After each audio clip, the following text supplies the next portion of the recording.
वैसे तो 2024 चुनाव को लेकर के सभी राजनीतिक दलों ने अपनी ताकत झोंक दी है, लेकिन इन सब में प्रधानमंत्री मोदी के प्रचार मीटर का कांटा सबसे ऊपर है। जैसे जैसे पहले चरण का चुनाव नजदीक आ रहा है, प्रधानमंत्री मोदी के प्रचार की जो फ्रीक्वेंसी है वो बढ़ती जा रही है।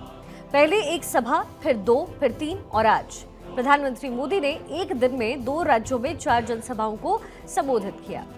दरअसल ये बीजेपी की रणनीति का एक हिस्सा है।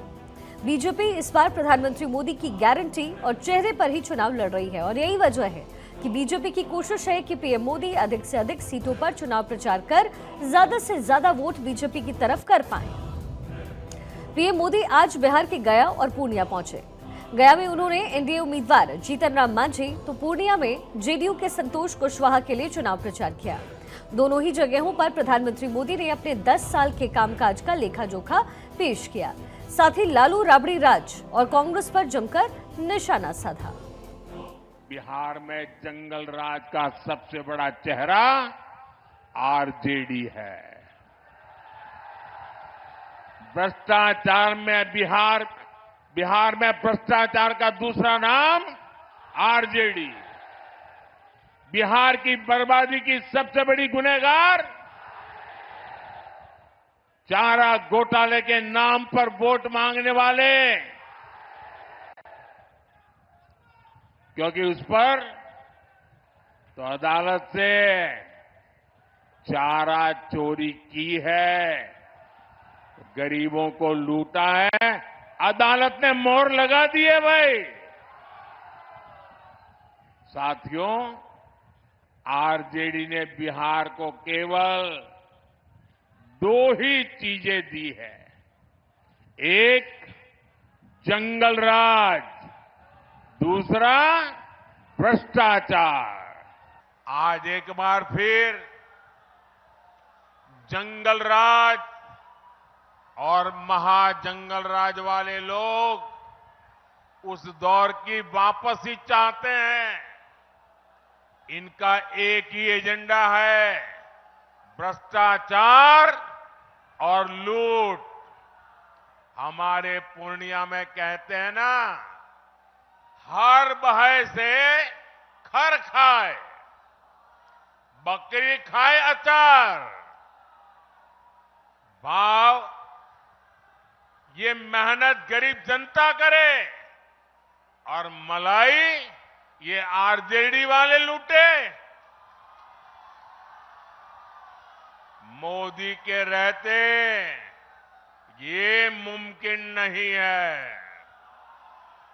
इसलिए सब भ्रष्टाचारी के लूट के ठिकाने बचाने के लिए वो अब एक हो रहे हैं। मैं कहता हूं, भ्रष्टाचार हटाओ, ये कहते हैं भ्रष्टाचारी बचाओ। मैं आपको एक गारंटी देता हूं, अगले 5 साल भ्रष्टाचार के खिलाफ और बड़ी कार्रवाइयों के 5 साल मान के चलिए। और अब एक बार दोनों लोकसभा सीट के समीकरण को भी आपको समझाते हैं। सबसे पहले बात गया लोकसभा सीट की।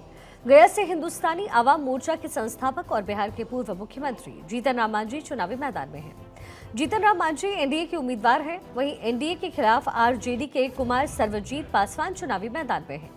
कुमार सर्वजीत पासवान लोकसभा सांसद राजेश कुमार के बेटे हैं और बिहार के पर्यटन मंत्री पहले भी रह चुके हैं। पूर्णिया से एनडीए की तरफ से जेडीयू के नेता संतोष कुशवाहा को उम्मीदवार बनाया गया है। संतोष कुशवाहा 2 बार के सांसद रहे हैं। बीजेपी से विधायक भी पहले वो रह चुके हैं और इस बार पार्टी ने लोकसभा प्रत्याशी बनाया। वहीं आरजेडी ने बीमा भारती को टिकट दिया है। बीमा भारती साल 2000 में पहली बार निर्दलीय जीती, नीतीश कैबिनेट में मंत्री भी रही। वहीं यहां से हाल ही में कांग्रेस में अपने पार्टी का विलय करने वाले पप्पू यादव ने निर्दलीय पर्चा भरा है। पप्पू यादव आरजेडी से टिकट की आस लगाए बैठे थे, लेकिन ऐसा हुआ नहीं, जिसके बाद पप्पू यादव निर्दलीय मैदान में उतरे। उनके चुनावी मैदान में उतरने से मुकाबला काफी दिलचस्प हो गया। चलिए खबरों में और आगे बढ़ते हैं। बिहार के बाद प्रधानमंत्री मोदी बंगाल आज पहुंचे। पश्चिम बंगाल में भी प्रधानमंत्री मोदी ने 2 लोकसभा सीटों पर चुनाव प्रचार किया। प्रधानमंत्री मोदी आज जिन 2 लोकसभा सीटों पर पहुंचे वो बिहार के सीमावर्ती इलाके हैं। बालूरघाट और रायगंज दोनों की ही सीमा बिहार के कटिहार और किशनगंज से लगती है, जो कि मुस्लिम बहुल इलाका है।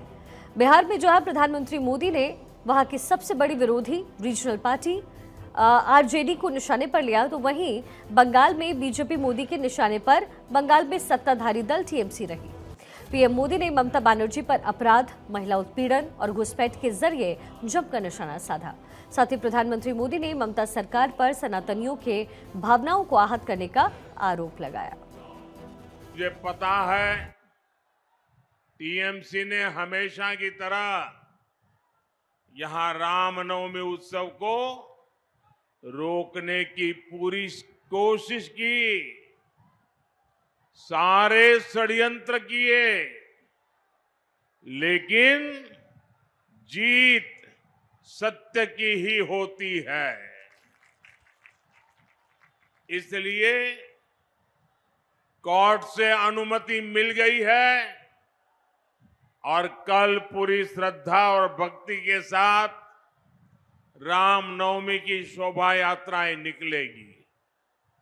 मैं आपको और बंगाल के मेरे सभी भाइयों बहनों को इस अवसर पर बधाई देता हूं।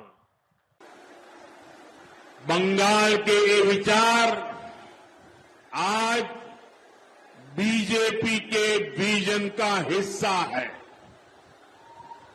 अपने इसी विजन के साथ बीजेपी ने संकल्प पत्र जारी किया है। बीजेपी का ये संकल्प पत्र मोदी का गारंटी कार्ड है। बालूरघाट में दूसरे चरण में यानी 26 अप्रैल को चुनाव होने हैं। ये सीट फिलहाल बीजेपी के पास है और बीजेपी के डॉक्टर सुकांता मजूमदार यहां से सांसद हैं। बीजेपी ने एक बार फिर डॉक्टर सुकांता मजूमदार पर भरोसा जाहिर किया, जो बीजेपी के प्रदेश अध्यक्ष भी हैं और बंगाल में बीजेपी को मजबूत करने के लिए लगातार कोशिश कर रहे हैं। वहीं तृणमूल कांग्रेस ने विप्लव मित्रा को यहां से उम्मीदवार बनाया। विप्लव मित्रा पश्चिम बंगाल सरकार में उपभोक्ता मामलों के मंत्री भी हैं और ममता बनर्जी के काफी करीबी वो माने जाते हैं। अब बालूरघाट से ही लगे रायगंज लोकसभा सीट की भी बात करते हैं। रायगंज सीट पर भी दूसरे चरण यानी कि 26 अप्रैल को वोट डाले जाएंगे। रायगंज लोकसभा सीट की फिलहाल बीजेपी के खाते में है। बीजेपी की देवश्री चौधरी फिलहाल सांसद हैं और इस बार बीजेपी ने कार्तिक पॉल को टिकट दिया। कार्तिक पॉल पहले तृणमूल और इसके बाद कांग्रेस में रहे। उन्होंने साल 2020 में बीजेपी ज्वाइन की। वहीं कांग्रेस ने अली इमरान को उम्मीदवार बनाया। अली इमरान पूर्व विधायक हैं। 2022 में कांग्रेस में वो सम्मिलित हुए और इस बार पार्टी ने लोकसभा चुनाव में उन्हें उतारा।